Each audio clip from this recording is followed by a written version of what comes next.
মাদারীপুরের রাজৈরে আল্লামা রাহুল আমিন রহমতুল্লাহ আলাহি ফাউন্ডেশন বাংলাদেশের শীতবস্ত্র বিতরণ। Mohammad Ali Sheikh, senior staff reporter. মাদারীপুরের রাজৈরে আল্লামা রুহুল আমিন ফাউন্ডেশন বাংলাদেশের পক্ষ থেকে শীতার্তদের মাঝে শীতবস্ত্র বিতরণ করা হয়েছে।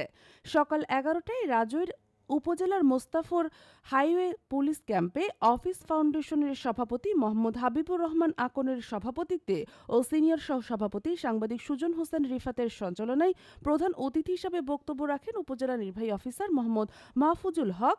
বিশেষ অতিথি হিসেবে বক্তব্য রাখেন রাজৈর থানার অফিসার ইনচার্জ মোহাম্মদ মাসুদ খান, মোস্তফা হাইওয়ে পুলিশ ক্যাম্পের অফিসার ইনচার্জ মোহাম্মদ মিজানুর রহমান, বীর মুক্তিযোদ্ধা প্রমথ বিশ্বাস, মোহাম্মদ শাহুন করিম, স্বপন হাওলাদার, ইমদাদুল হক, প্রবাসী আসাদুল মিনা, লুৎফর হাওলাদার।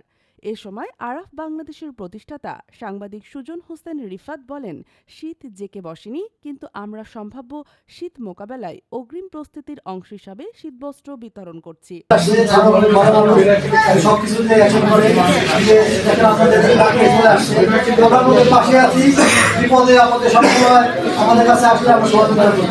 এটাই বড় কথা। আপনারা সময় দিব না, ভালো থাকেন। আসসালামু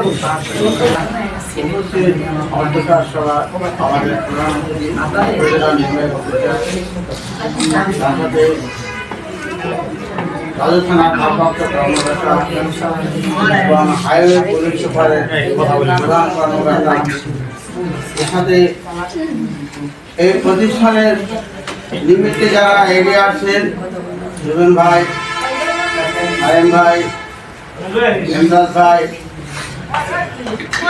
তপন ভাই, এমনি ভাবে সবার প্রতি আমার আন্তরিক শ্রদ্ধা এবং ভালোবাসা। আল্লামা আয়োজিত কম্বল বিতরণ অনুষ্ঠানে উপস্থিত অতিথিবৃন্দ এবং তাদের মধ্যে বিতরণ করা হবে এবং আয়োজকবৃন্দ, আমি প্রথম আসলে আয়োজকদের কাছে কৃতজ্ঞতা প্রকাশ করি। এই কারণে যে আসলে সামাজিক উন্নয়নে সামাজিক ভূমিকাটা বেশি, কারণ আমরা রাষ্ট্রীয় খুবই যৎসামান্য। এই রাষ্ট্রীয় সহায়তার পাশাপাশি যদি সামাজিক সংগঠনগুলো এগিয়ে আসে, তাহলে রাজনীতির যারা রয়েছেন দরিদ্র বা যারা আসলে এই সহায়তাগুলো পাচ্ছেন না, কারণ সব সহায়তা আসলে সবার কাছে প্রেরণ করা সম্ভব হয় না সহায়তার যৎসামান্যের কারণে। ওই সামাজিক সংগঠনগুলি যারা বাদ পড়ে যান তাদের পক্ষে আসলে এই সহায়তাগুলো আমাদের পক্ষে সহযোগিতা হবে।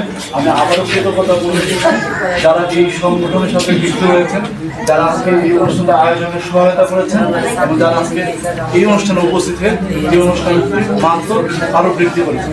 সবাইকে আবারও আন্তরিকভাবে ধন্যবাদ জানিয়ে কৃতজ্ঞতা জ্ঞাপন করে আমি আন্তরিক শুভেচ্ছা এবং কৃতজ্ঞতা জানাচ্ছি। অতিথিবৃন্দদের সকলকে আমি ধন্যবাদ জানাচ্ছি। আমরা শুধু